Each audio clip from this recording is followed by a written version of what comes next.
Hello, AACPS staff. In this video tutorial, we're going to talk about managing your Shared With Me area in Google Drive. Are you frustrated because your Shared With Me is just a mess? There are hundreds of files in there that you don't recognize, you don't need, you're not even sure who shared them with you. You're also frustrated possibly because every single time your students turn in an assignment through Google Classroom, those files show up in your Shared With Me area.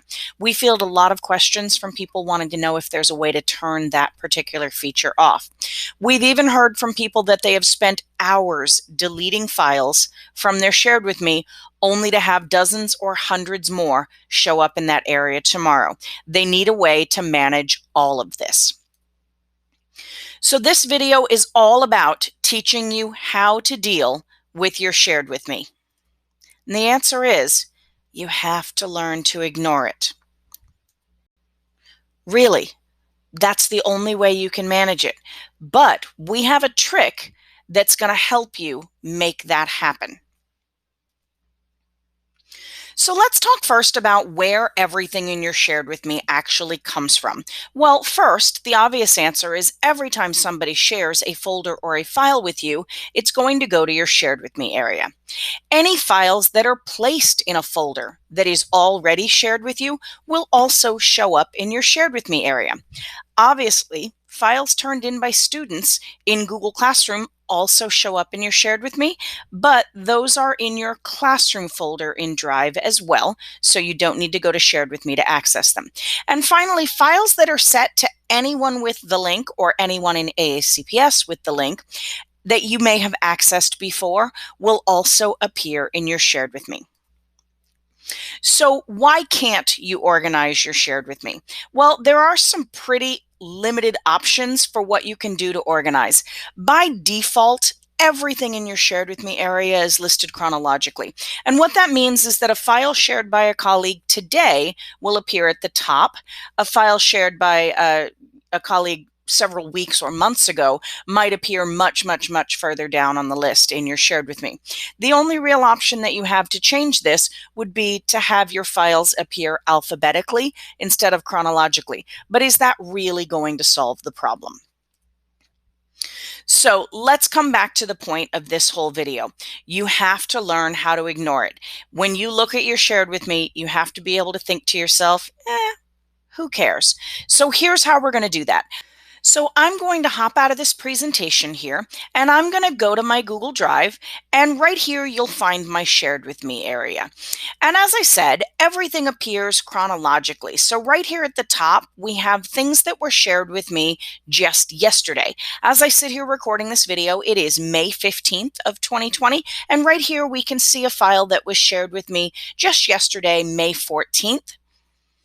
And one shared just this morning at 8:23 a.m. So here's how you get yourself to the point where you can ignore your Shared With Me. If this file right here is really important to me, if I'm going to need to access this file again tomorrow, the next day, sometime several months into the future, if I'm going to need this file repeatedly, I'm going to click on it, not double click to open it, just single click so that I select it. See how it's highlighted here in blue? And then up here on my toolbar in the upper right, I get an option to add a shortcut to Drive. When I click to add a shortcut to Drive, I even get the ability to tell it where I want to put it. So I can go into my folders on my Drive, select that I'd like to put this in my demo files folder, and then I choose Add Shortcut. Now, it doesn't actually remove it from my Shared With Me. What changes for me is the next time that I need to access this file, I simply go to my Drive, I scroll down to my demo files folder, I find that file sitting right here. I can open it and access it at any time in the future that I need to. So really what you need to do is every time a file is shared with you, go to your Shared With Me to access it. Because it was just shared with you recently, it will be here at the top. You want to select on that file. You want to choose Add Shortcut to my drive and then put it among your folders in a place that is meaningful to you. If every time you have a file that is important to you, you're putting it in your Google Drive, you will gradually get to the point where you don't care what your shared with me looks like, because you don't need to access your files from shared with me on a daily basis. And truly, this is the only way that you are going to be able to manage your shared with me. You do not have the ability to organize it. You can't create folders.